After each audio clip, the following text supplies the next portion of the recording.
Master Chief, Spartan-117, Sierra 117, or more humanly named John. In the catalog of iconic characters who have fought, suffered, and was seen as a genuine savior, no character has ever had a transformation quite like John. Abducted at 6 years old, trained rigorously in hopes to not guarantee his survival, but rather the success of Dr. Catherine Halsey's spartan-II program. The story of John and the program he was recruited for, while tied to a franchise that has undoubtedly seen better days, has elements that begin to feel a bit like a cautionary tale of sorts, showing us that while humanity was in a place where it needed better, stronger, faster soldiers to quell a rebellion amongst itself, the search for a permanent answer in dealing with said rebellion just so happened to come out at the time when humanity was in dire need of something and someone better than anything they already had. He, along with the rest of the successes within the Spartan-II program, would have been nothing but overkill in re-establishing order in a region of the galaxy that has long fallen into chaotic dissidence. Yet on the eve of his deployment to deal with the unruly parts of humanity, he instead was launched to face a threat never before seen, forever altering how he would be seen. Master Chief became the savior of humanity and the demon of the Covenant who never expected to face someone who embodied the best humans had to offer. Mankind is outmatched. When Reach falls, and it will fall, our annihilation is all but certain. Unless we can glean from this artifact a defense against the Covenant. Before we discuss the child known as John, we must first tackle the state of the world that led to the program he would eventually be recruited for, or more accurately, kidnapped into, and just how it all came to be. So in order to do that, we must first focus on Dr. Catherine Halsey. Halsey was born on March 19, 2492 within the coastal city of Port Vernon on the colonial planet of Endymion. At a young age, thanks to stories shared with her by her father, she was already thinking deeply on ideas related to artificial intelligence and their longevity. As she grew into adolescence, she was already showing signs of intelligence far superior to her parents, a gift of high intellect that was fed constantly thanks to her insatiable hunger for knowledge. She was well-read, always learning, and very talkative to anyone willing to lend her an ear. This eagerness and her natural talents for literature and vivid imagination would lead to her being sent off to an elite academy by the name of Endymion Gifted, where she continued to defy the typical standards of general education. Thanks to the dean at biological science at Coulter Browning University, identifying the incredible gifts she had, she was afforded to a trip destined to an intercolony planet within the Epsilon Eridani system known as Circumstance. This was a huge deal as Circumstance was famous for its prestigious universities and courts of justice. The dean completely funded her entire education until the completion of her second doctoral thesis after her 15th birthday in 2507. In 2507, while she was still a doctoral candidate, this 15-year-old Halsey would come to meet Dr. Elias Carver while attending an academic social gathering. Here, during this initial meeting, Halsey and Carver would end up on the topic of Carver's Carver Findings, which was a publication he had done 16 years earlier. The Carver Findings was Dr. Elias Carver's study on the political and security situation regarding Earth and all of its colonies. Within it, he included an algorithm which predicted there to soon be a complete breakdown of social order in Earth's outer colonies. He believed it was an inevitability and suggested, in order to get ahead of what problem might arise or a potential rebellion or insurrection happening, there needs to be a strict government control established there that should then be reinforced with an immediate and permanent military presence. If not taken seriously and no major action is done soon,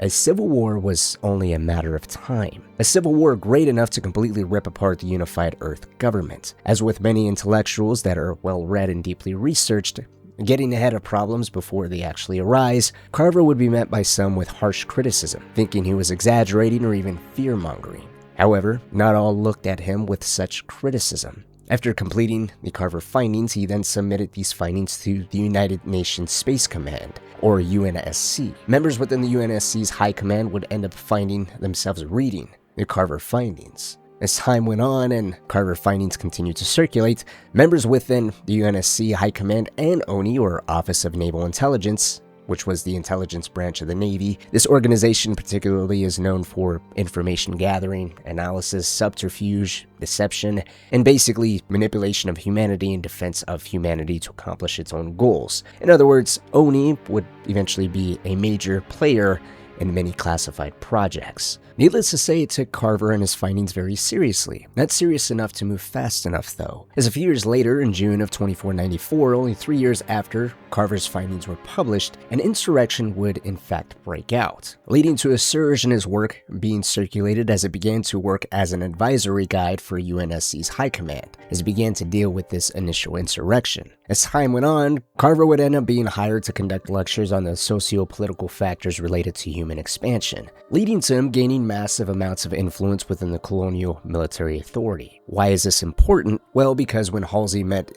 him in 2507, Carver was well respected and looked upon greatly by the UNSC, as his work proved shockingly accurate, warning everyone of a major threat before it actually happened. Halsey, while agreeing Carver was profoundly intelligent on his ideas, the implementation of his algorithm within the Carver findings, she argued, was actually obsolete. She pointed out that he used 7-dimensional patterns in his calculations, which was less than half of the ideal number that he should have used. She claimed he needed 16. Her words to Carver would apparently perk up the ears of a Captain Michael Stanforth of the UNSC's Naval Intelligence, and he took a mental note of her. From here, he would end up aiding her projects as her military counterpart and going on to protect her and her projects from anyone who wanted to see them disbanded. But for now, his initial move in helping her would be by making sure her grants she proposed that involved using artificial intelligence to control dimensional matrices was greenlit by the UNSC. It would be completely funded,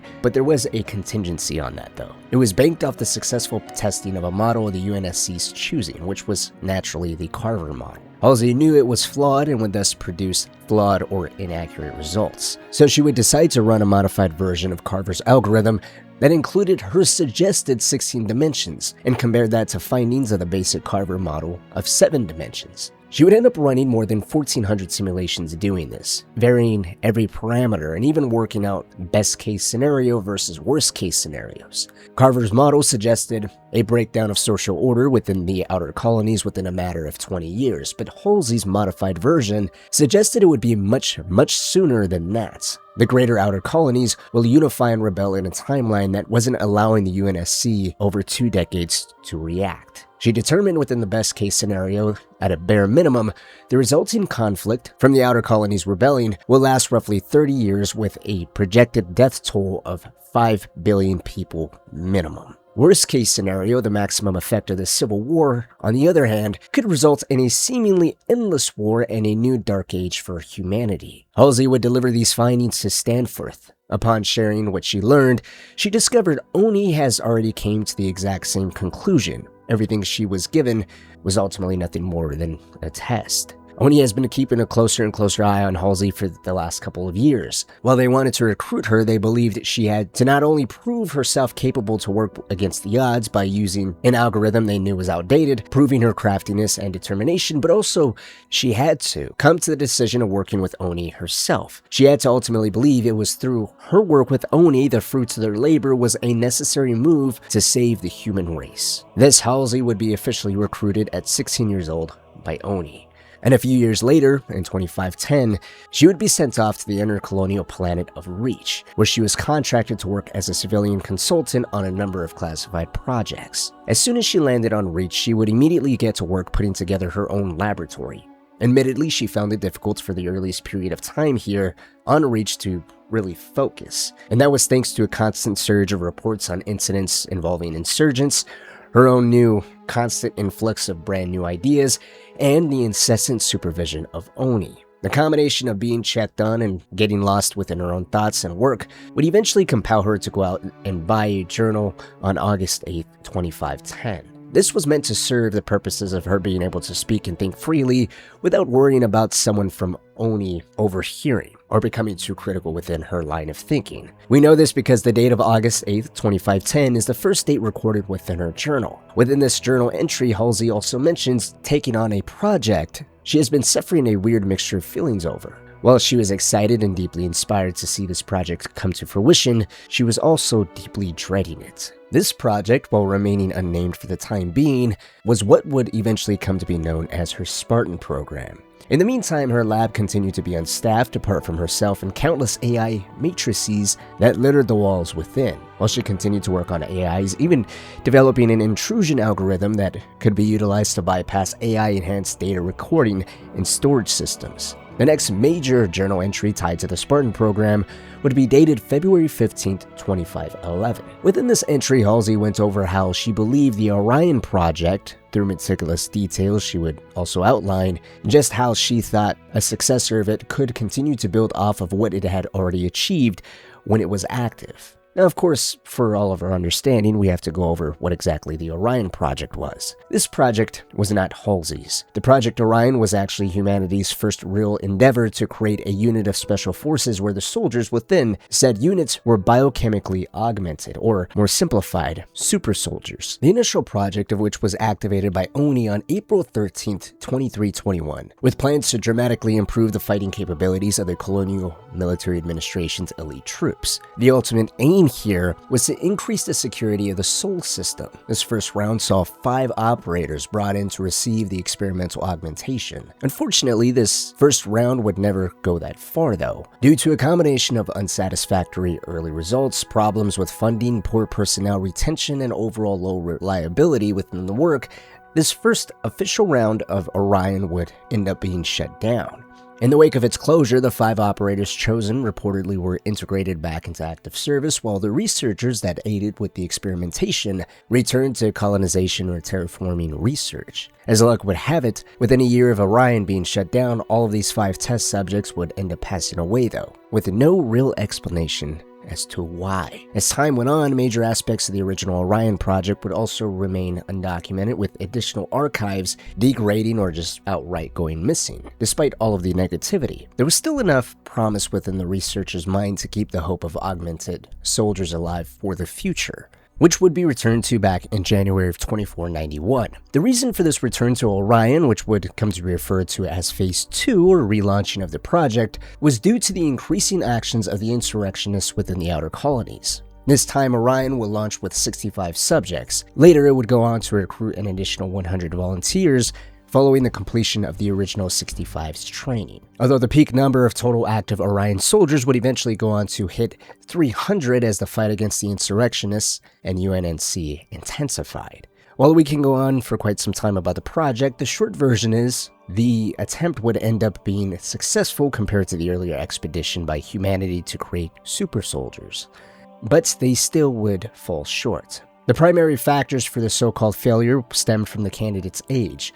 All of them were adults. Their initial screening for specific genetic sequences would also result in these subjects seeing only minimal improvements from their genetic modifications. Others, however, would experience their immunosuppressants failing altogether. These were matured subjects who didn't have the proper DNA to receive the maximum effect of these genetic modifications. And that's not even to mention the irreversible genetic fragmentation and degenerative conditions in many of the Orion personnel. While those within this run of the Orion project did witness improved strength, speed, vision, agility, and reaction speed, the aforementioned factors meant it was becoming difficult to even tell a former Orion operative from other soldiers within the UNSC or Colonial Military Authority without any type of in-depth medical examination. Thus, it was clear to Halsey the failure in this came from age and lack of proper screening. It was her conclusion the most suitable candidates that could really promise the results previous attempts by Orion desired could be found within prepubescent humans who have been screened and identified to possess more malleable and robust DNA structures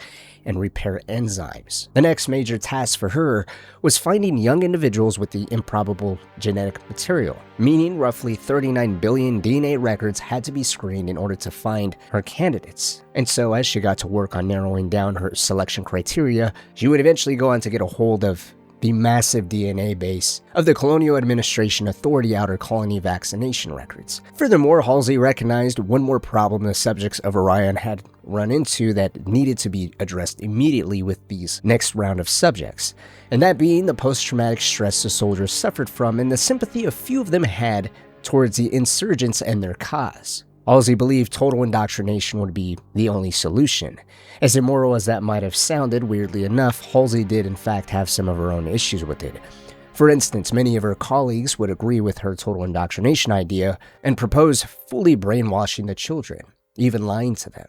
Halsey, on the other hand, refused, even being quite honest with them later about the topic of never seeing their parents again, when they would eventually be kidnapped. But in the earliest days, her idea of indoctrination stemmed from believing a decade of training, persuasion, and acclimation would be enough to control the children from a very young age. Control over them was an absolute must that needed to be maintained no matter what. Lastly, for these children and for this next generation of super soldiers, it was now that she would begin to think of renaming the project in order to serve the purpose of being something that was much more inspirational. After being brushed up on military history, she thought the name Spartan was the most fitting name to be best representative of the project's goals. She took the inspiration from the Spartans of ancient Greece, who had been known for their harsh training of young boys and customs on eugenics. It also helped knowing the Spartans' defense at the Battle of Thermopylae was a deeply cherished and honored tale amongst the military community. As a final coincidence, Halsey would note her project was originally funded for 300 candidates, and furthermore,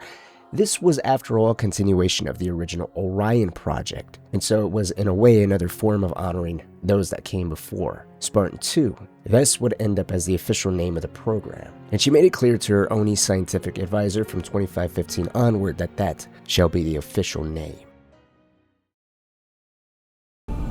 Today, I was called an emotionless automaton. They saw the faces. 75 healthy subjects, handpicked by me, perfect for the program. They will not all survive. I understand that and have made peace with it. Mostly. There is one subject I find myself hoping does live through this. He is perfectly suited for what is coming. He has been assigned a number. 117. By July 21st, 2517, Halsey had been provided with her own full team, to which she delegated much of the responsibility for screening the outer colonies for candidates of her Spartan-II program. As her team focused on the outer colonies, she would find herself more personally invested within a region of space known as Sector 4. Sector 4 dominated much of Halsey's attention because the children within the region appeared to perfectly match the criteria Halsey had laid out in her original assessment of what the candidates would need in order to guarantee the greatest chance of success. She would be the one to personally assemble all the files on these children and boil the total number of potential candidates to 150. This number would later further be reduced down to 75 total subjects being taken in. The reason for 75 instead of the ideal total of 150 was because ONI essentially only granted Halsey funds and facilities that could accommodate half the 150, so 75 had to be the maximum number. That's also assuming these 75 subjects would even survive the augmentation procedures, as it was no secret those who were aware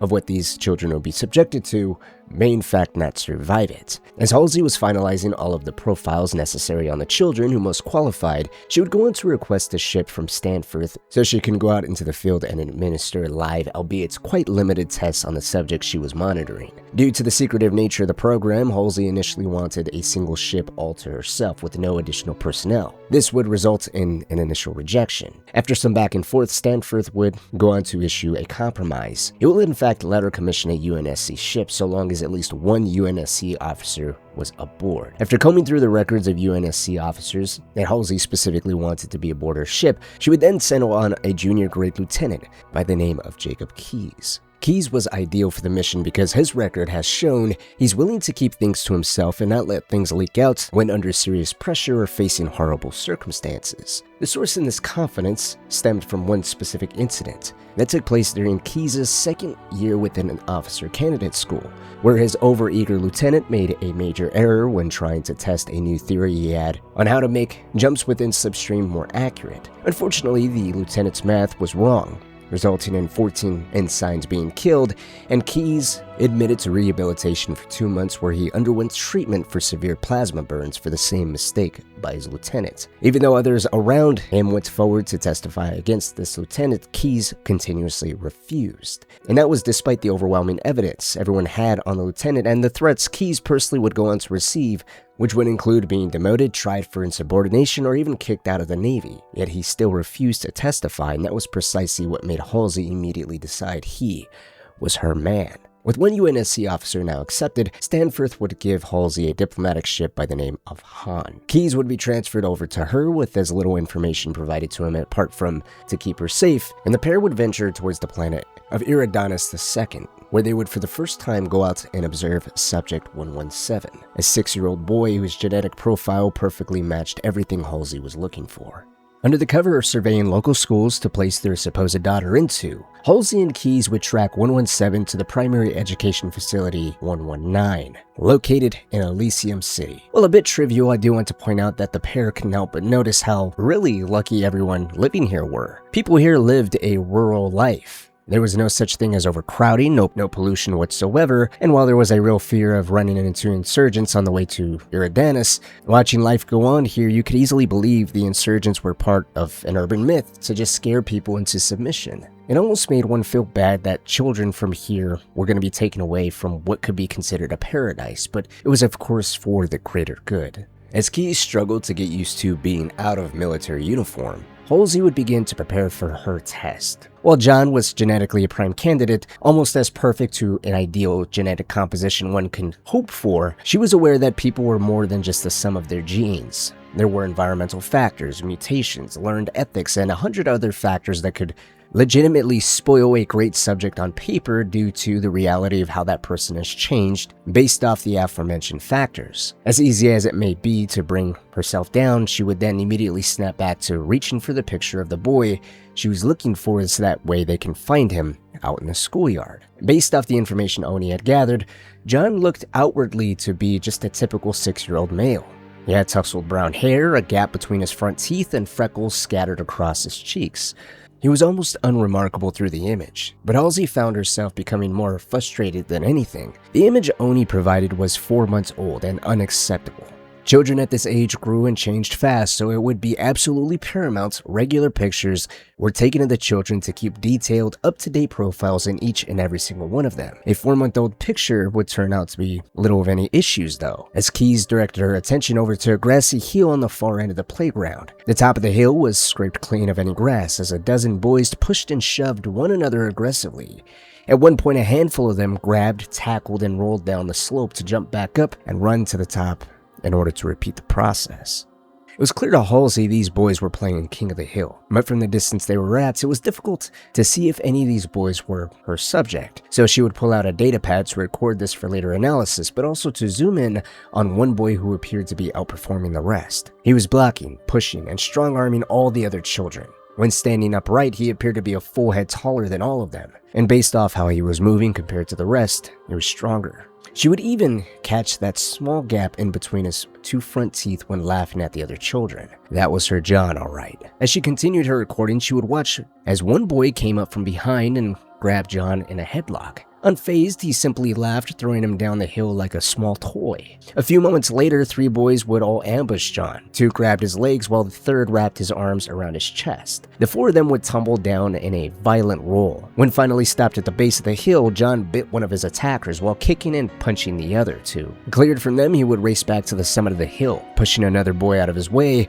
as he shouted he was the king. This would all create a deep sense of both fascination and reflection on Halsey. She was expecting a specimen in perfect proportions and stunning intellect. Yes, John appeared to be strong and fast, but he was also filthy and rude. This became one of those moments where she had to remind herself unrealistic and subjective perceptions needed to be confronted in field studies just like this. John was only 6 years old, full of life, unchecked emotions, and as predictable as the wind. And this was simply just identifying the boy. Now was to administer her actual test. Looking around to see if she was clear of any adults who may see her talking to John, she would hand the datapad over to Keyes. and tell him to stay put and watch her. Once Keys was handed over the equipment, Halsey would head for the small hill all the children were playing at. As she got within a few meters of the hill, all of the children would stop playing and turn to face her. One boy would even push Subject 117, telling him he was in trouble. To her surprise, 117 would shove the boy back and immediately stared Halsey in the eyes. It was an oddly confrontational move, as the other children, by contrast, all did their best to avoid eye contact, hide looks of embarrassment,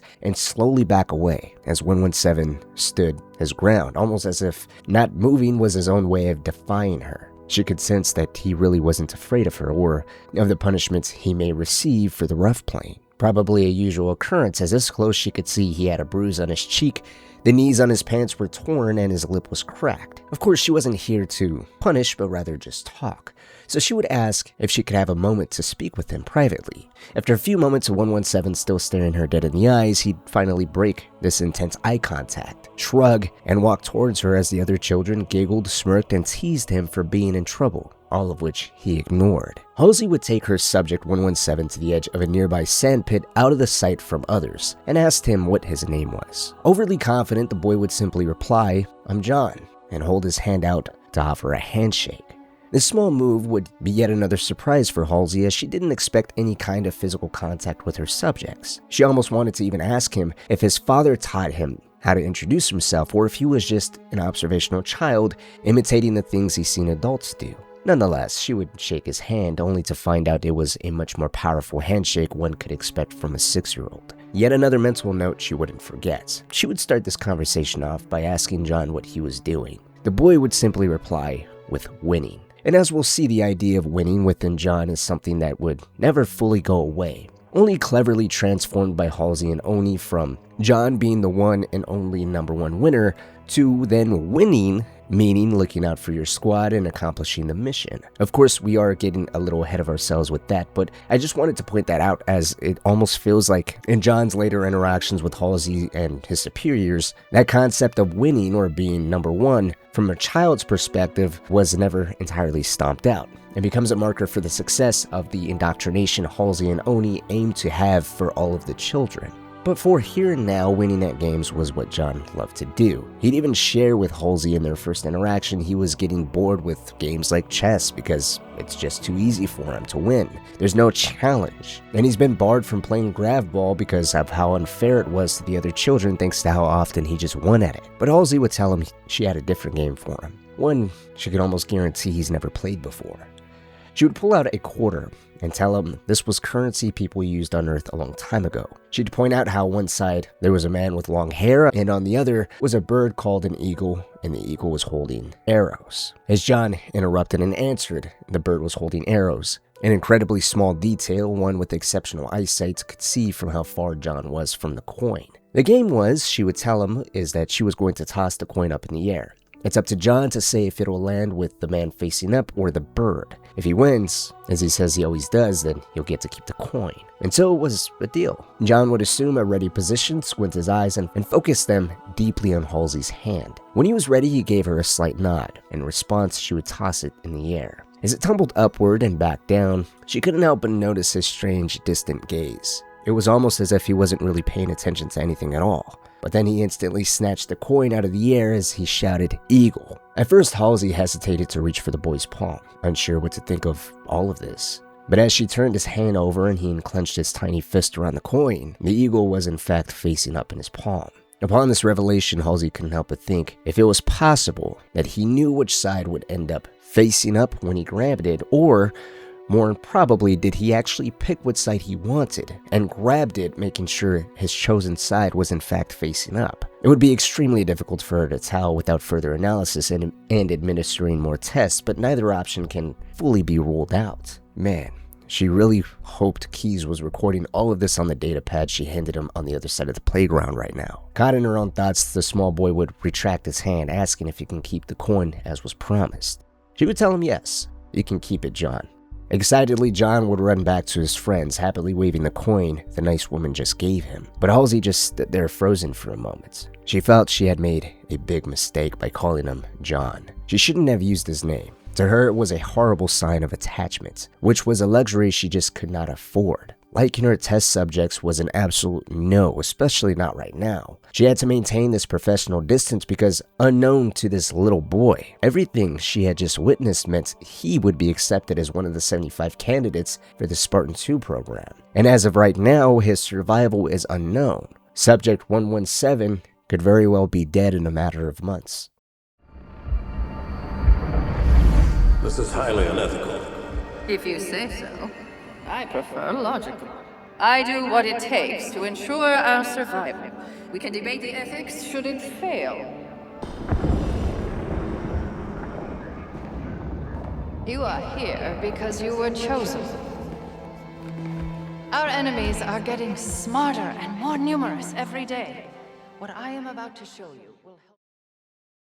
Within a month of initially meeting Subject 117, the 75 candidates for the Spartan program have all been screened in a similar, limited fashion as he was. By now, they were all picked, and on September 10th, 2517, Halsey, hovering above the planet of Reach, would give the word to her AI named Deja to proceed forward with abducting the children. Across several star systems, all of these children will be taken simultaneously, some while they slept, others grabbed in broad daylight, all of which would be replaced with clones that looked and somewhat acted similar to the children they were replacing. Unfortunately, the point of the clones was nothing more than to cover the tracks of Halsey and the rest of the military apparatus. These clones were genetically unstable and will die in a couple of weeks. One could hope it was a humane-looking enough ordeal, so it would at the very least not traumatize the parents of these children. But that was yet again another part of her trying to see the good within everything she was doing. Halsey knew that she would have her test subjects and Oni would eventually have its soldiers, yet that didn't make every step morally difficult to swallow. It would be a few more days until the children would be all collected together and shipped off here to the planet of Reach. Reach was one of the UNSC's largest industrial bases, ringed with high orbital gun batteries, space docks, and a fleet of heavily armed capital ships. Down on the surface of the planet, Reach was littered with countless Marine and Special Navy training grounds, along with officer candidate schools and, specifically for Halsey's case, deep underground facilities to house her candidates. It was perfect for her purpose, and on the day of the candidates' arrival, Halsey would summon the two main components within the candidates' daily lives from that point forward. These were the AI known as Deja, and a drill instructor by the name of Mendez. Deja was created by Halsey specifically for the Spartan program. It was her job to handle the education of the children, while Chief Petty Officer Mendez handled the physical training aspect. Deja chose her own physical appearance, opting to look like a Greek goddess. She was barefoot, wearing a toga, with motes of light dancing around her luminous white hair. Mendez, by contrast, was an unremarkable man at first glance. He seemed almost completely normal. The only thing that really gave away his many years of active combat was his graceful stride, walking as if he was always in half gravity. His selection for being the children's drill instructor was based off his own credentials, though. He was considered by many to be the best in hand-to-hand combat and physical training the Navy could offer. And on the eve of addressing the children for the first time, Deja, with Mendez right beside her, would ask Halsey if she had read Deja's reports on the children. The report she was referring to was a detailed breakdown of the psychological state and ramifications the children may experience upon learning what they were doing here on Reach. Deja, just like the Oni superiors before, recommended to Halsey on lying to the kids. But Halsey, again, refused. Her reasoning was incredibly sound. She believed the truth was the only thing the kids really needed to hear. Otherwise, any story they made up to motivate the children, such as claiming their parents were killed by pirates or a plague that devastated their whole planet, would end up working against them should the kids ever learn the truth. They would in essence have super soldiers that they may not be able to properly stop or ever gain their trust again. It was too big of a risk to take. And while Mendez agreed with her decision, Deja did try another alternative, suggesting selective neural paralysis that would produce a form of targeted amnesia. But Halsey again would reject this, due to the reason that amnesia could potentially leak into other parts of the brain, making the procedures that were already going to be incredibly dangerous that much more so. Thus, going over these final options again, and doubling down on her initial decision, Halsey would take a deep breath and tell both Deja and Mendez these kids will adapt or they won't, and they'll end up being untrainable and unsuitable for the project. Either way, she just wanted to get this all over with, and so she would click on her microphone and ordering the children to be brought in.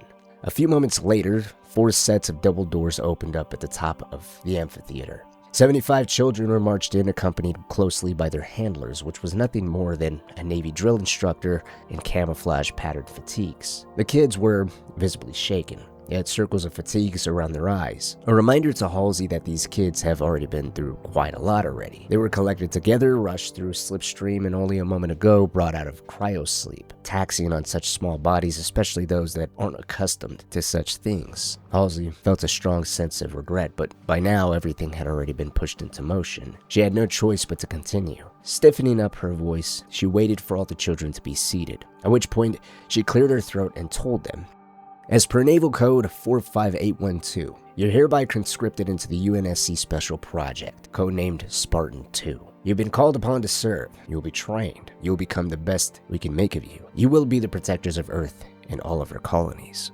This will be hard to understand, but you cannot return to your parents. This place will become your home. Your fellow trainees will become your family now. The training will be difficult. There will be a great deal of hardship on the road ahead, but I know you will all make it. Rest now. We will begin tomorrow." The point of being sure they would all make it was of course a lie, one Halsey hoped to believe as much as these kids would. Acceptable losses was the official term for those that would die during this training and augmentation process. She wondered if the children even fully understood everything she was saying though. Through the course of her little speech, she noticed some kids attempted to fight their handlers to get up and walk away. Others were shaking at everything that was going on, and then there was the small boy she remembered meeting over a month ago. 117. At first, he seemed confused just like the rest of the children. 6 years old is hard for anyone to really understand everything that's going on, so when she switched to more basic terms for them to digest, like not being able to return to their parents and being trained to be the protectors of Earth and its colonies, she noticed 117 immediately snapped to attention, fixated on her with the same look he gave that quarter so long ago. While none of the children cried, John's stoic gaze would do nothing but cement Halsey's hope for his success. To her, it was just another marker that he was very much different. The next day, caught in a deep sleep, 117 had a dream where he was back in his own bed, in his own room. He heard from the doorway a woman call his name. At first, he thought it was his mom, only to realize it was Dr. Halsey who told him his mom was gone. Everything he ever knew was gone, and right now, he has to get up. It was almost a warning before the arrival of Mendez, who at 5:30 a.m. sharp, along with fellow drill instructors, would barge into the sleeping barracks of the children. There was no easing them into this whatsoever. Mendez, with his wave of instructors, would give only one initial shout to get up. Once there was no response, they would instantly give the children a sharp dose of electrocution from a stun baton. John was, of course, a recipient of this shock on this initial day. The surprise jolted him right out of bed, leaving him both confused and disoriented as Mendez yelled at him, asking him if he knew which way up was. As Mendez waved his baton towards 117, one more time the boy backed away. It was a strange feeling for him because to him only children were afraid. But this was an entirely instinctive move on his body's part, and not one that he did voluntarily. With all the 75 boys and girls awake and recovering from each of their individual shock, Mendez would introduce himself to all of them, informing the children it was in their best interest to listen to both him and his instructors at all times. He would then point out the showers, order the children to wash, and when done to return to their barracks where they were to get dressed, and then put on a new pair of clothes, at which point he presented a trunk at the foot of their cots with sweaters and matching gray sweats.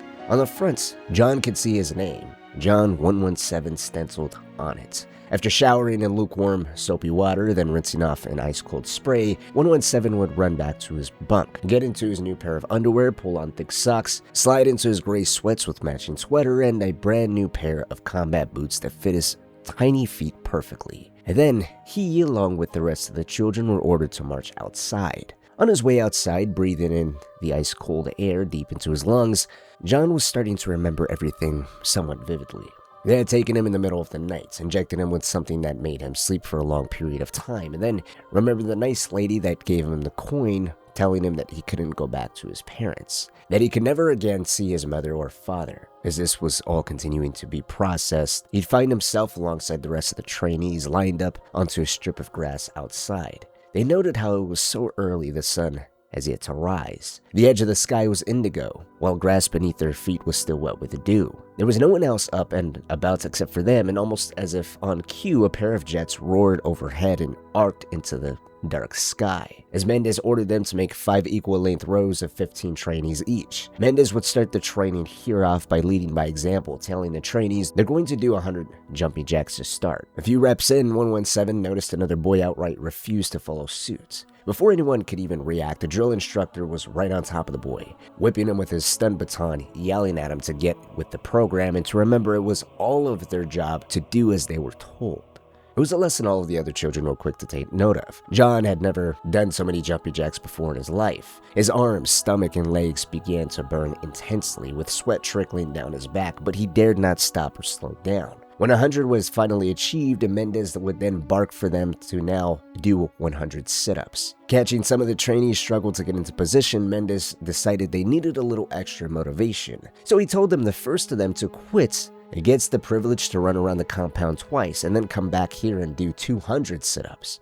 These 100 sets of exercises continued on with deep squats, knee bends, and then leg lifts. Before reaching the round of leg lifts, John would literally roll over and puke because of the sheer volume of high-intensity exercise he was under. Yet even this did not grant him any leniency. The drill instructor was right on top of him, yelling he wasn't told to stop. Mendez continued as if he was a machine, training machines just like him. There was no such thing as taking it easy or stopping because someone collapsed. And John was determined, at least motivated, out of the fear of meeting the harsh end of a baton again. But even through this determination, he was finding it hard to move.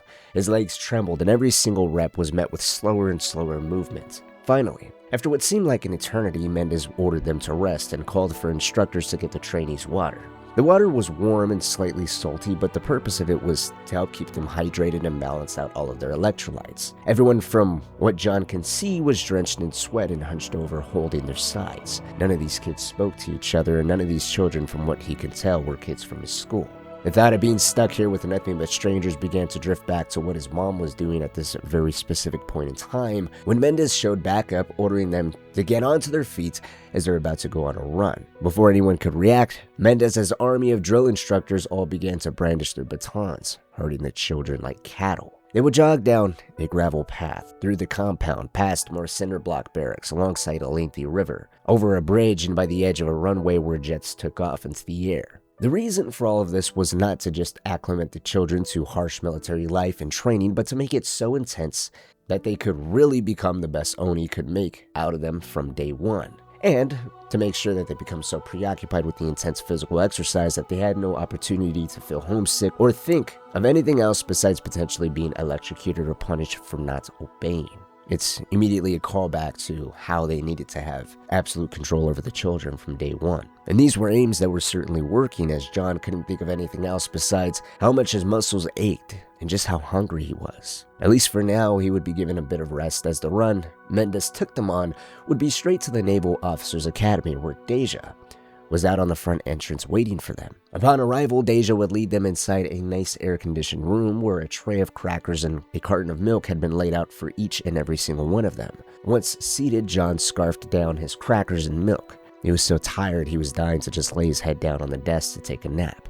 That was until Deja started her first lesson for the children, a lesson that was quite clever in what the children's education was to be started on, and that was on the Battle of Thermopylae. The very battle that created the heroic myth of Spartans and has thus become the inspirational name for their very program. Deja began by telling them about a battle where 300 soldiers fought off thousands of Persian infantry. As she spoke, a holographic countryside appeared within the classroom to help keep the kids engaged. This hologram showed off mountains, hills, and a sea where the waves of which splashed against the boots of the kids. Then toy-sized soldiers appeared in the distance of the hologram. They marched towards Deja. As she explained, Thermopylae was a narrow strip of land between steep mountains and the sea. Thousands of soldiers marched towards the brave 300 Spartans who guarded the pass. The soldiers fought, and right on cue within the hologram, these toy-sized Spartans began to take on the countless waves of Persians. Shields bashed into each other, spears impaled, while swords cut people down to pieces. Blood littered faces and began to drench the holographic sand. John couldn't take his eyes off the spectacle. The thought of going to sleep now was completely forgotten about as the battle raged on.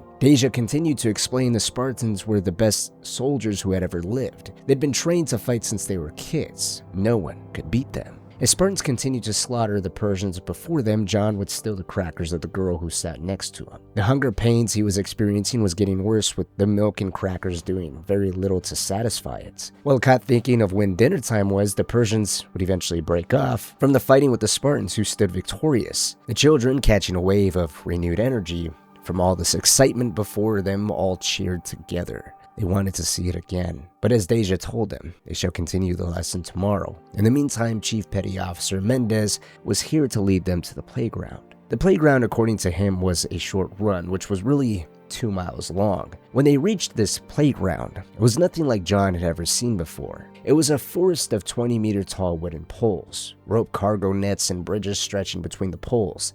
Everything swayed in the wind, making it all crisscross into a giant maze high within the air.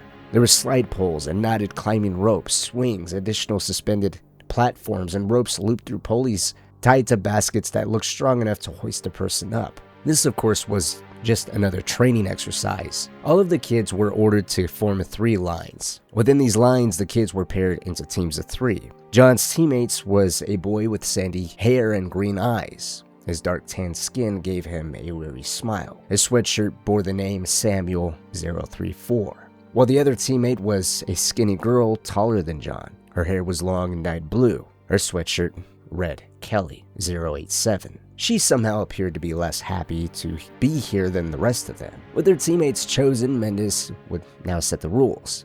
The game they're going to be playing is called Ring the Bell. The tallest pole on the playground stood an additional 10 meters higher than the rest. It had a steel pole right next to it, and at the top of it was a brass bell. Mendez would tell them there are various ways to get to that bell. He's leaving it up to them to figure it out. Every member of their squad must ring that bell and run across the finish line. Right as Mendez was finishing, John would interrupt, asking him, "What do they win?" In response, Mendez gave a half smile, simply saying, "Well, they win dinner. Tonight is roast turkey, gravy, mashed potatoes, corn on the cob, brownies, and ice cream. A nice treat after today," but after a deep pause, he said this game does of course have losers. The last team to ring that bell and cross the line goes without any food tonight. An eerie silence fell over the kids as they all looked at each other. With the stakes set so high, it was difficult for them to find any sort of camaraderie outside of those who were named as their teammates. Sam and Kelly would now make the move to introduce themselves to each other, but John had no interest. He just stared at them, primarily at Kelly, who he thought would only slow him down. But even then, she wasn't going to stop him from eating tonight. As soon as Mendez shouted, "Go!" John steamrolled through a group of kids, scrambled up a cargo net onto a platform, raced across the bridge, and jumped onto the next platform, causing the bridge behind him to flip, sending 5 kids down into the water below. Next, he tackled a knotted climbing rope and scrunched his body up. The rope swung wildly around the center pole. John looked down and almost lost his grip. It looked twice as far down as it had looked from the ground. He saw all the others around him, some climbing, others floundering in the water, getting up and starting over. No one was as close to the bell as he was, though. He swallowed his fear of falling and kept climbing up. He thought of the ice cream and chocolate brownies and how he was going to win. And when he did, John would get to the top, grab the bell, ring it 3 times. He then clasped the steel pole and slid all the way down to the ground, falling into a pile of cushions. He got up and ran, smiling all the way to Chief Petty Officer Mendez. When crossing the finish line, he gave a victory cry, claiming, "I was first," completely out of breath while doing so. Mendez simply nodded and made a check on his clipboard, saying nothing to the supposed winner. John watched as the others made it up, rang the bell, then raced across the finish line. Unfortunately, Kelly and Sam both struggled to get through the course, eventually getting stuck in a long line of children all waiting to hit the bell. The pair would indeed hit the bell together and slide down the pole, hands conjoined, but they were dead last. As they walked over to the finish line, they glared at John, who simply shrugged it off. They may have been last, but he was first out of everyone. It will be he who would go on to enjoy a lavish dinner, or so he thought. Mendez, upon congratulating all of the kids, would announce the losers who will go on without food tonight. And to John's surprise, Mendez would say it was Kelly, Sam, and John who lost. Completely taken aback, the small boy would do his best to protest the outcome, claiming he was first, and Mendez would actually agree with him that he was indeed first, but there's a lesson in all this. He turned to all the other kids and made it clear for them to remember from this point forward, in these games, you do not win unless your team wins. One person winning at the expense of the group means that all of you lose. And so again, John, Sam, and Kelly are the losers. John would run back to the barracks completely defeated. He had no idea how you can win, yet lose at the exact same time. This wasn't fair. Later, he watched as the rest of the kids stuffed their faces with turkey, white meat dripping with gravy. They spooned down mountains of vanilla ice cream and left the mess hall with chocolate from the brownies encrusting the corners of their mouths. As for John, he got just a liter of water. He drank the tasteless liquid. Bitter, it did nothing to curb his hunger pains. He wanted to cry, but he was simply too tired. When his head hit his pillow that night, he collapsed into his bunk. He wanted to think of ways to get back at Kelly and Sam, but his body was too badly beaten. Every muscle and bone ached.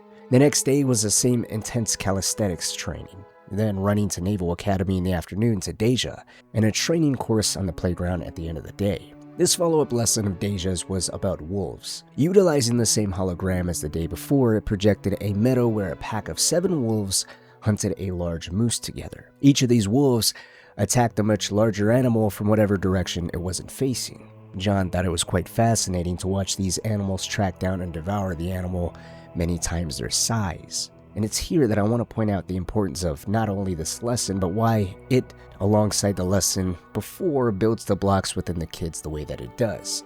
The Battle of Thermopylae and the Spartans held this connection of building an identity. It created this belief that these kids were literally becoming the modern-day Spartans, where those that came before were holding off thousands of Persians to overwhelming a narrow pass into Greece. These Spartans were to be the protectors of Earth and every one of its colonies.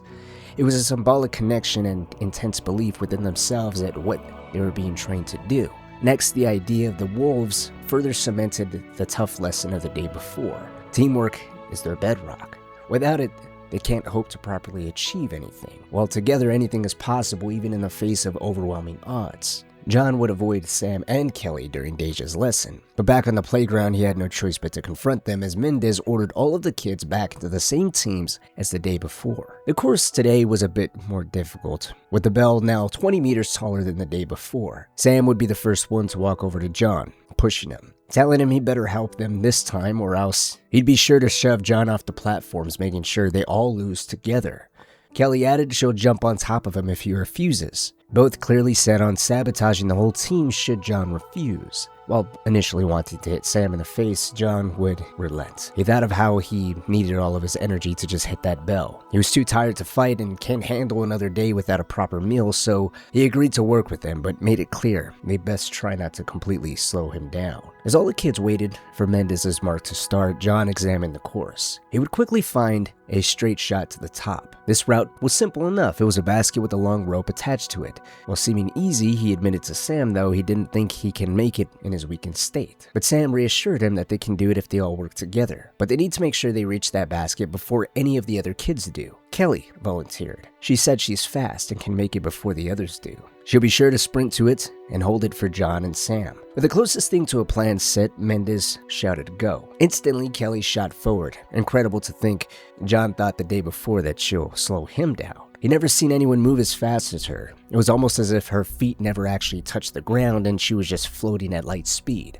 By the time she got to the basket, Sam and John were only halfway there. One boy would beat them, resulting in him and Kelly arguing over the basket, until John and Sam showed up, pushing the boy aside and telling him to wait his turn. All three of them would climb into the basket and began pulling in unison. For every 3 meters they pulled, they only moved up by 1 meter.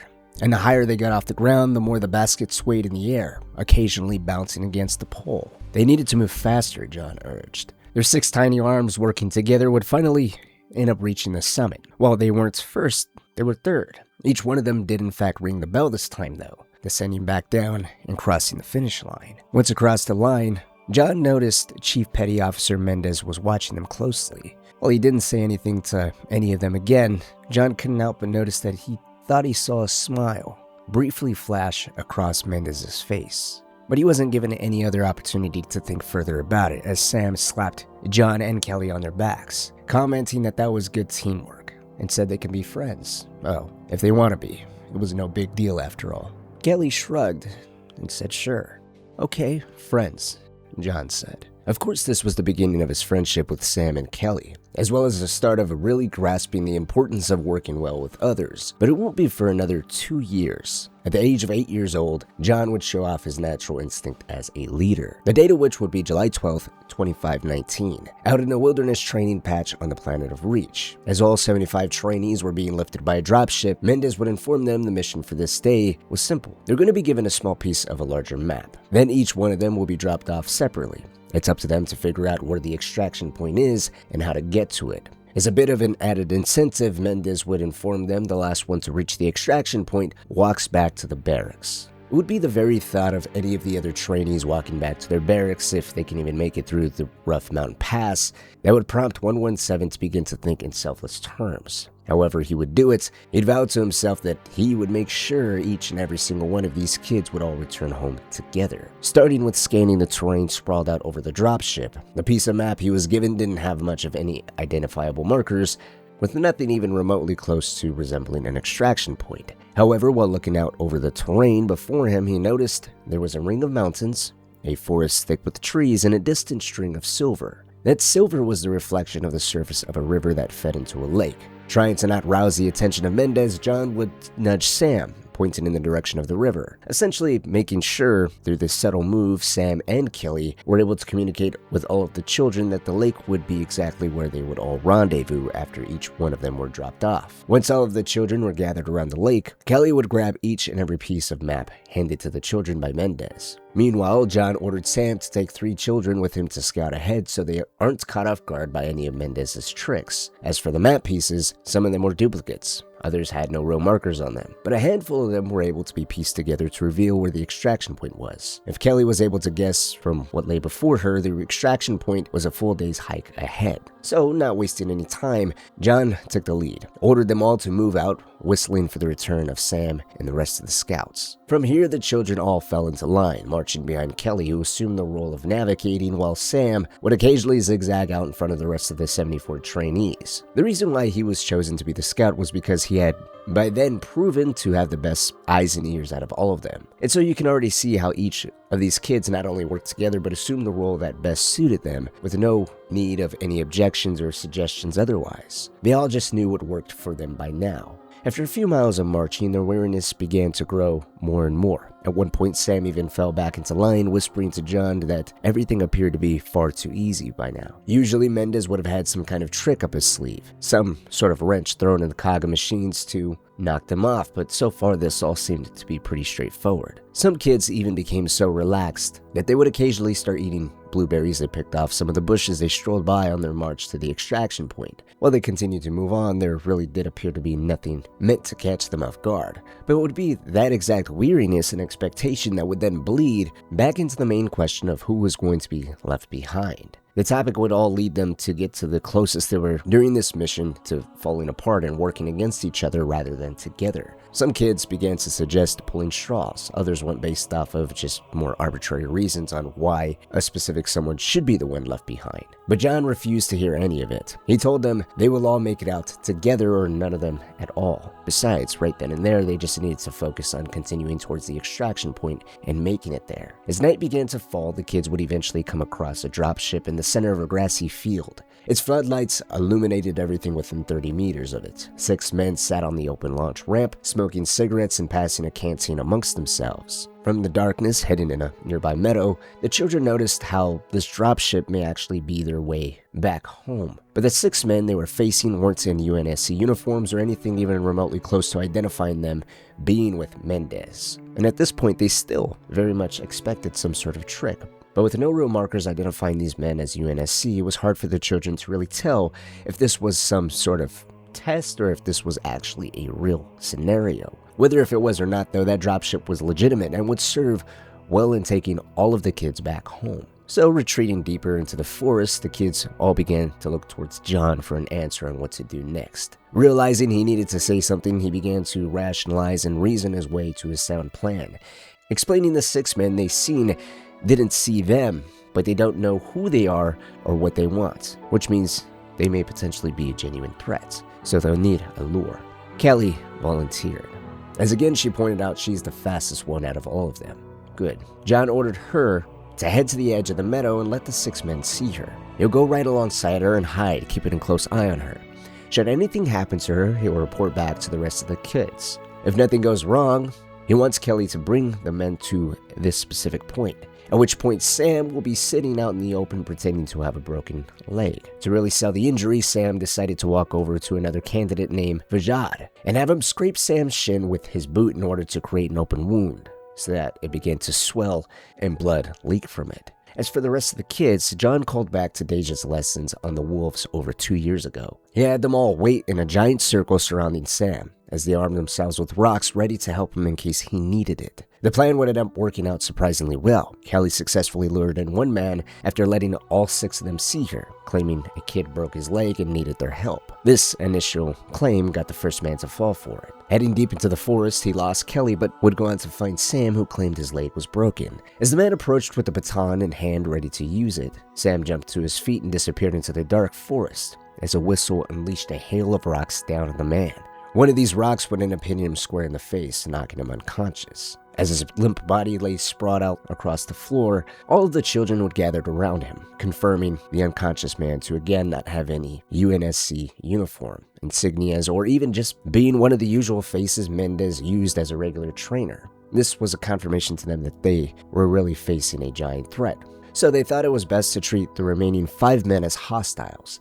And so, heading back to the dropship, collecting more rocks on the way, Kelly would again reappear before the identified men, claiming the one that followed her needs assistance because he fell down and hit his head.